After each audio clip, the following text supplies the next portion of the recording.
To nebolo len postaviť systém a začať, ale to bolo naozaj treba zmeniť prácu rádovo stoviek ľudí v poisťovni. Predtým, ako sa veľká časť práce digitalizovala, tak každý klient, ktorý v podstate potreboval vybaviť poistnú udalosť, už po tej traumatizácii udalosti, ktorá bola havária v poisťovni, tak mal strašnú behačku. Najskôr musel ísť do poisťovne, nahlásiť poistnú udalosť. Tí ho potom poslali niekde do servisu, kde si musel dohodnúť termín, kedy mu to auto opravia. Na základe toho mu vydali vozidlo. Celý tento proces je odbremenením klienta od týchto záležitostí. To znamená, že celý ten proces beží stále rovnako, úplne rovnakým spôsobom, ako bežal v tom papierovom svete, len beží v tom digitálnom a klient sa s ním nestretne.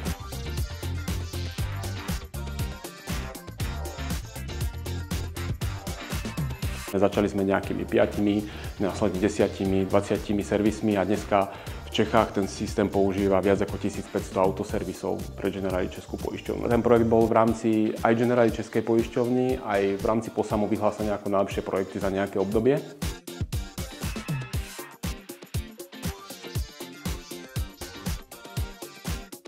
Ja si myslím, že tí ľudia, ktorí k nám prídu a preskáču nejaké, že sa trafia do toho technologického steku alebo do tých technológií, s ktorými chcú robiť, tak veľmi rýchlo navnímajú, že je tu veľmi dobrá atmosféra, že tie projekty sú zaujímavé, že robíme s tou doménou, že proste nie je to len o tom kódovaní, o tom, čo môže robiť dneska človek aj sám, keď nepotrebuje k tomu firmu, ale je to skôr o tej tímovosti, o tej dobrej ako keby klíme v tom POSAMe, ja si myslím.